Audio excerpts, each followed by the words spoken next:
चलते आज की क्लास की ओर। मैग्नेटिक फ्लक्स हम लोग जानेंगे और उससे पहले जो उनसे छोटी छोटी जुड़ी हुई बातें हैं उनको एक बार हम लोग रिव्यू कर लेते हैं। नंबर फर्स्ट, जो इलेक्ट्रिक फील्ड होगा ना वो चार्ज्ड ऑब्जेक्ट के ऊपर इलेक्ट्रिक फोर्स प्रोड्यूस करने का काम करेगा। यह जो इलेक्ट्रिक फील्ड होगा ना वो इलेक्ट्रिक चार्ज के द्वारा प्रोड्यूस करी जाएगी।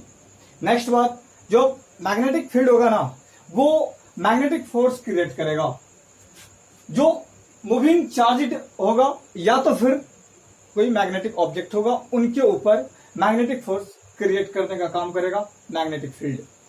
जो मैग्नेटिक फील्ड बनती है वो मैग्नेटिक फील्ड के लिए दो बातें जिम्मेदार होती है जो आजकल ज्यादातर यूज किए जाते हैं। नंबर एक बात है, जो मूविंग इलेक्ट्रिकली चार्ज्ड पार्टिकल होगा जैसा कि करंट वायर में फ्लो होने पर ये वायर को एक इलेक्ट्रोमैग्नेट में कन्वर्ट कर देती है और जब इससे करंट पास करी जाती है तो मैग्नेटिक फील्ड का प्रोडक्शन होता है, हाँ, जो हम लोग यूज करते हैं। और एक जो नेक्स्ट बात ये है कि जो एलिमेंट्री पार्टिकल्स है ना जैसे कि इलेक्ट्रॉन्स हो गए, तो ये एलिमेंट्री पार्टिकल्स का एक अपना बेसिक कैरेक्टर है, यह वह है कि इंट्रिंसिक मैग्नेटिक होगा। मतलब अगर कोई चार्ज्ड पार्टिकल है, पॉइंट चार्ज्ड पार्टिकल अगर होती है तो उनके चारों ओर जो मैग्नेटिक फील्ड बनता है ना, तो मैग्नेटिक फील्ड का वैसा पोर्शन जो लॉरेंजी ट्रांसफॉर्मेशन के द्वारा कभी भी एनिहिलेट नहीं किया जाता है, तो ऐसी प्रॉपर्टी क्या कहलाती है? इंट्रिंसिक मैग्नेटिक प्रॉपर्टी कहलाती है पॉइंट चार्ज की। ठीक है, तो इस वजह से मैग्नेटिक फील्ड भी क्रिएशन करी जाती है। और नेक्स्ट बात है, यहां से आपके लिए न्यू होगा, ये पुराने क्लास में भी हम लोग एक बार देख चुके थे, यहां से आपको अब समझना है। इसमें जो मैग्नेटिक फील्ड होगा ना वो मैग्नेटिक फील्ड को आप मैग्नेटिक फील्ड लाइंस या तो कर्व के द्वारा रिप्रेजेंट करते हैं। आप यहां इस बात को समझिए, इस फिगर को समझिए आप। ठीक है, इसमें क्या दिख रहा है आपको? ये नॉर्थ पोल है मैग्नेट का, ये मैग्नेट का साउथ पोल है। अब यहां से मैग्नेटिक फील्ड लाइंस जो है जिसको आप मैग्नेटिक फील्ड बोलते हैं वो मैग्नेटिक फील्ड लाइंस के द्वारा दिखाया गया है। ठीक, नॉर्थ पोल से magnetic field lines, magnetic field जो क्रिएट होती है और साउथ पोल पे जाके खत्म होती है ना। आपको ये इनसे जुड़ी हुई कुछ कुछ बातें जो यहाँ पे बॉक्स में दिया गया है, इन तमाम बातों को हम लोग देख लेते हैं एक एक करके। यह है क्या? तो जो नंबर एक बातें हैं कि यह मैग्नेटिक फील्ड लाइंस जो होगा वो पॉइंट करेगा, बताएगा। क्या बताएगा? तो वही ये नॉर्थ पोल से अवे, आपको नॉर्थ पोल से अवे मैग्नेटिक फील्ड लाइंस को ये बताने का काम करेगा। देखिए नॉर्थ पोल से आप दूर जाएंगे तो आपको निकलता हुआ नजर आ रहा होगा ना, तो मतलब नॉर्थ पोल से दूर बाहर मैग्नेटिक फील्ड लाइंस आपको निकलती हुई नजर आएगी। जबकि वहीं आपको ये जो साउथ पोल दिख रहा है वो साउथ पोल की ओर आते हुए नजर आएगी। नॉर्थ पोल से दूर जाएगी, अवे जाएगी और साउथ पोल की ओर आते हुए नजर आएगी, जैसा कि आपको साउथ पोल पे आता हुआ दिख रहा है। अब आप देखिए ये जो नॉर्थ पोल है और ये जो साउथ पोल है, इन दोनों पोल के बीच में ये जो गैपिंग जो आपको दिख रहा है, ये सारा जो गैपिंग आपको दिख रहा है, इस गैपिंग में आप चेक करें तो यहाँ पे जो आपको मैग्नेटिक फील्ड्स जो आपको दिख रहा है वो मैग्नेटिक फील्ड लाइंस आपको दिख कैसा रहा है? ये लगभग पैरेलल है ना। तो पैरेलल होने का मतलब यह है कि डायरेक्शन और मैग्नीट्यूड ये दोनों ही इनका कांस्टेंट चल रहा है ना। तो ये बात आपको यहाँ पे ध्यान रखना है। जो नेक्स्ट बातें हैं वो जितने भी सारे पॉइंट होंगे है ना, वहां पे आप टेंजेंट लाइन, ये जो पाथ आपको दिख रहा है इस पे आप कोई सा भी पॉइंट उठा ले और उस पाथ के उस पॉइंट पे आप टेंजेंट लाइन ड्रॉ करें, तो यह जो टेंजेंट लाइन होगा वो टेंजेंट लाइन आपको वेक्टर मैग्नेटिक फील्ड बी, ठीक है, इंडिकेट कर देगा, ये टेंजेंट लाइन। समझ रहे बात। नेक्स्ट आपको यहां पे दिख रहा है क्या, ये क्लोज, ये लाइन यहां पे बहुत ज्यादा घना है ना। तो यही बात है, the more densely the field, यहां पे ज्यादा डेंसली फील्ड है, ज्यादा पैक्ड है ना। तो यहां पे स्ट्रॉन्गर फील्ड को ये इस पॉइंट पे क्रिएट करेगा, ठीक। और यहां पे भी कुछ ऐसा आपको दिख रहा है। अच्छा, अब एक बात को और समझिए, यहां पे जो मैग्नेटिक फील्ड लाइंस है ना, ये मैग्नेटिक फील्ड लाइंस को एक्चुअली रूप में ये लाइंस ऑफ फोर्स नहीं कहा जाता है।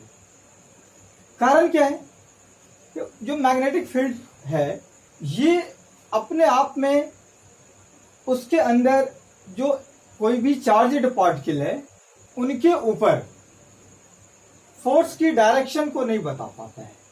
तो ये इस वजह से ये लाइंस ऑफ फोर्स कहना इसको गलत माना जाता है।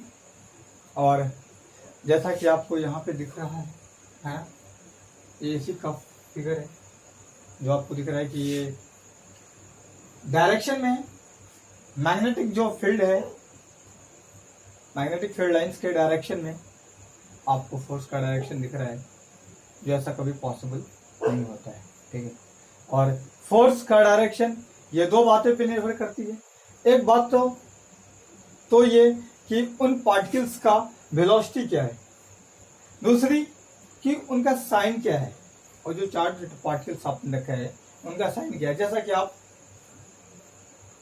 ये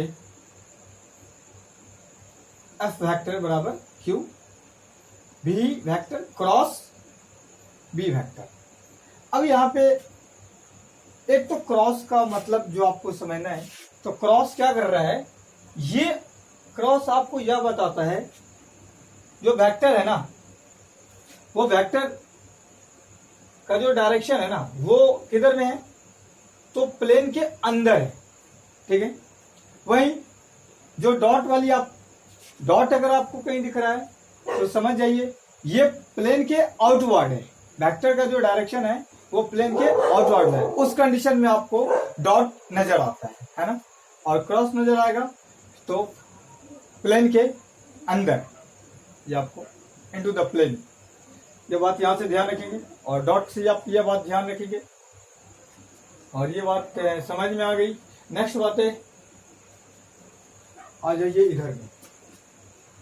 हाँ, एक बात और, ये कंपास निडल है, ये जो कंपास निडल है, ये कंपास निडल को आप किसी भी पॉइंट पर रखें, मैग्नेटिक फील्ड लाइंस के किसी भी पॉइंट पे, तो ये क्या बताएगा आपको, ये सेम डायरेक्शन को बता देगा, है ना। जैसा कि उस डायरेक्शन में फील्ड लाइंस होगा, है ना। तो इन बातों को आप ये ध्यान रखिएगा। यहां से एक ये इनको एक ध्यान रखिए, ये इनका पिक्चर है यहां पे मैंने लगा रखी है। जो फोर्स का डायरेक्शन होगा वो पार्टिकल्स के, चार्जड पार्टिकल्स के वेलोसिटी और मैग्नेटिक फील्ड, इन दोनों पे डिपेंड करते हैं, है ना। अच्छा, अब जो नेक्स्ट बातें हैं वो है मैग्नेटिक लाइंस ऑफ फोर्स। तो मैग्नेटिक लाइंस ऑफ फोर्स है क्या, आपको ये जो लाइन दिख रहा है, ये लाइन है क्या, ये आपको क्लोज लूप दिख रहा है, दूर जाते जाते ये ओपन हो रहा है ना, वीक हो रही है। तो ये एक इमेजिनरी लाइंस है ना, जो इमेजिनरी लाइंस आपको यहाँ पे इमेज में दिख रहा है, इधर भी और इधर भी, यहां से ऊपर और यहां से नीचे, बीच में पैरेलल है, ये इमेजिनरी लाइन है। अब इस इमेजिनरी लाइन के आप किसी भी पॉइंट पे पहुंचिए, और पॉइंट पे पहुंचने के बाद उसके एक पॉइंट पे आप टेंजेंट ड्रॉ कर लीजिए। तो जो टेंजेंट का जो डायरेक्शन होगा ना, जैसे यहाँ पे टेंजेंट का डायरेक्शन दिख पा रहे हैं कि यहाँ पे इस साइड में है, टेंजेंट का डायरेक्शन इधर जा रही है, तो ये है क्या, ये मैग्नेटिक लाइंस ऑफ फोर्स का ही डायरेक्शन है और कुछ नहीं है ये। मतलब इस पॉइंट पे फोर्स लग किधर रहा है, वो इस बात की जानकारी आपको मैग्नेटिक लाइंस ऑफ फोर्स के द्वारा दी जाती है। ठीक, और अब जो नेक्स्ट बातें हम लोग को जाननी है वो है मैग्नेटिक फ्लक्स के बारे में। तो मैग्नेटिक फील्ड में, वैसा मैग्नेटिक फील्ड जो समझिए क्या कि सारे के सारे आपको पैरेलल लाइंस दिख रहे होंगे, है ना, तो ये यूनिफॉर्म मैग्नेटिक फील्ड है। तो ये यूनिफॉर्म मैग्नेटिक फील्ड में किसी भी आप सरफेस को डालिए, तो सरफेस को डालने के बाद ये जो मैग्नेटिक लाइंस ऑफ फोर्स है, ये मैग्नेटिक लाइंस ऑफ फोर्स क्या करेगा, इससे पास करेगा, क्रॉस करेगा, है ना, एक प्लेन से क्या करेगा, ये इस प्लेन से क्या करेगा, ये क्रॉस करेगा। तो जितने मैग्नेटिक फील्ड लाइंस की संख्या इस एरिया से क्रॉस कर रहा होता है ना, उसे हम लोग क्या बोलते हैं, इस एरिया से संबंधित मैग्नेटिक फ्लक्स बोलते हैं, है ना। जितना इसको कट करते हुए इस एरिया को लाइंस की संख्या जा रही होती है, वो मेरा क्या है, मैग्नेटिक फ्लक्स कहलाता है। अब यहां पे आप देखें, जो मैग्नेटिक फील्ड लाइंस है, ये magnetic field lines B vector, और अगर ये सरफेस है, ये अगर ऐसा सरफेस है, तो इसके ऊपर यहां से अगर आप एरिया वेक्टर डालेंगे, अगर ये एरिया है तो एरिया वेक्टर कहां जाएगा, नॉर्मली आउटवर्ड जाएगा, तो जिधर मैग्नेटिक फील्ड उधर एरिया वेक्टर। ये दो मतलब थीटा 0 डिग्री, थीटा अगर 0 डिग्री बन जाती है इस कंडीशन में, आपको यहां पे मैंने लिख रखा है, तो थीटा 0 डिग्री रखेंगे तो क्या मिलेगा आपको, ए और बी, ये क्या बताएगा आपको, फ्लक्स के बारे में बताएगा, इन दोनों का जो मल्टीपल होगा एरिया वेक्टर, और ये मैग्नेटिक फील्ड वेक्टर नहीं, इन दोनों का क्या बताएगा आपको, ये जो वेक्टर मैग्नेटिक फील्ड है, इन दोनों का जो प्रोडक्ट है, ये आपको फ्लक्स बता देगा, ये मैग्नेटिक फ्लक्स बता देगा, ये है ना। मतलब कितने numbers of magnetic field lines cross कर रहा है इससे, तो ये फ्लक्स, इसे फाई से आप डिनोटेड करेंगे, इसको फाई से इसे डिनोट किया जाता है ना। और यहां पे देखिए, यहां पे क्या है, अब मैंने जो मैग्नेटिक फील्ड का जो डायरेक्शन है, उस डायरेक्शन से या जो प्लेन है मेरा, इस प्लेन को मैंने क्या किया है, शिफ्ट किया है ना। यहां पे एरिया वेक्टर और बी वेक्टर, ये दोनों के दोनों 0 डिग्री पे जा रहे थे। अब यहां पे एरिया वेक्टर जो है, ये मैग्नेटिक फील्ड के साथ में थीटा एंगल बना रही है। तो एरिया वेक्टर जिधर जा रही है, उधर के डायरेक्शन में जो मैग्नेटिक फील्ड लाइंस होगा, उसका कंपोनेंट, तो बी का कंपोनेंट बी कॉस थीटा, और इधर का कंपोनेंट ये वाली ये हो जाएगी बी साइन थीटा। तो ये बी कॉस थीटा का डायरेक्शन है किधर, तो जिधर एरिया वेक्टर का डायरेक्शन है, तो बी कॉस थीटा इंटू ए, है ना। जिधर एरिया वेक्टर जाएगा उधर ही आपको मैग्नेटिक फील्ड को रखना है, बस इतना बात ध्यान रखिए।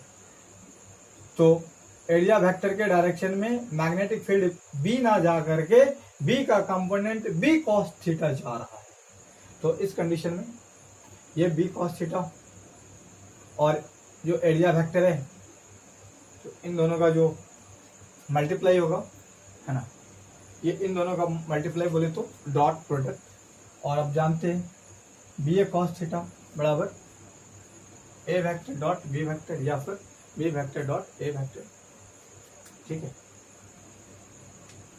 अब ये फिगर नंबर ए था, ये फिगर नंबर बी था, ये फिगर नंबर सी को देखिए आप, सी में और कुछ नहीं है, ये दोनों के दोनों सेम डायरेक्शन में है, थीटा हो गया 0 डिग्री, तो अगर कॉस 0 डिग्री की अगर वैल्यू अगर आप लेंगे तो क्या हो जाएगा, वो तो 1 हो जाएगा। अगर वो 1 होगा तो इसमें अगर आप ए बी से मल्टीप्लाई करेंगे तो क्या ए बी 1 हो जाएगा, मतलब कॉस थीटा 1 हो जाती है तो फाई क्या हो जाता है, मैक्सिमम हो जाता है। और मैक्सिमम के कंडीशन में आपको क्या मिलेगा, ए बी या फिर बी ए मिलेगा, है ना।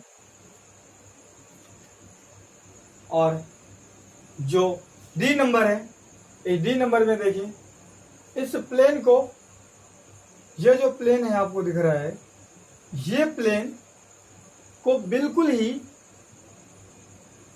जो मैग्नेटिक फील्ड लाइंस है ना, मतलब कुछ ऐसा, ये समझिए मैग्नेटिक फील्ड लाइंस यहां से ऐसे क्रॉस कर रही है, यहां से ऐसे क्रॉस कर रही है, और ये जो प्लेन है इसको ठीक इसके पैरेलल में शिफ्ट किया गया है ना।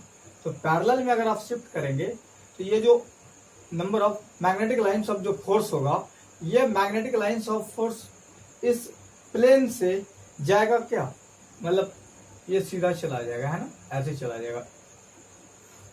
तो यहां पे जो number of magnetic field lines है वो ज्यादा से ज्यादा संख्या में यहां से क्रॉस कर रहे हैं, है ना। तो ये मैक्सिमम, यहां पे मैग्नेटिक फील्ड लाइंस प्लेन के पैरेलल चल रही है, नहीं तो प्लेन के पैरेलल चलेगी तो क्या हो जाएगा, ये थीटा हो जाएगा 90 डिग्री। क्यों, अगर आप ये एरिया ले रहे हैं, ये आप ले रहे हैं ऐसे कुछ, तो इसका एरिया वेक्टर अपवर्ड जाएगा ना। तो मैग्नेटिक फील्ड ये ऐसे जा रही है और ये ऐसे जा रही है, तो कितना डिग्री हो गया, 90 डिग्री। तो 90 डिग्री कंडीशन में आप जानते हैं cos 90 का वैल्यू क्या होता है, 0। तो cos 90 अगर 0 हो जाएगा तो फाई भी क्या हो जाएगा, 0 हो जाएगा। एक जो नेक्स्ट पैरामीटर आपको जाननी है वो ये कि जो एरिया वेक्टर है, अब ये मैग्नेटिक फील्ड जो लाइंस है वो कुछ ऐसे जा रही है ना, ऐसे जा रही है, और ये वाला जो एरिया है इसका जो एरिया वेक्टर होगा वो अपवर्ड ऐसे, और नॉर्मली या आउटवर्ड, तो एक इधर और एक इधर कितना डिग्री हो गए, है ना। और ये मैग्नेटिक फील्ड लाइंस और इधर तो 180 डिग्री। तो 180 डिग्री अगर आप लेंगे तो क्या हो जाएगा, 180 डिग्री cos 180 डिग्री कितना होता है, cos 180 डिग्री नेगेटिव ऑफ 1 के बराबर होती है। तो जो नेगेटिव ऑफ 1 होती है वो बी ए को क्या करेगा, या बी को क्या करेगा, नेगेटिव फ्लक्स में कन्वर्ट कर देगा, है ना। तो इतनी सारी बातें यहाँ से हम लोग ध्यान रखेंगे, है ना। Thank you so much.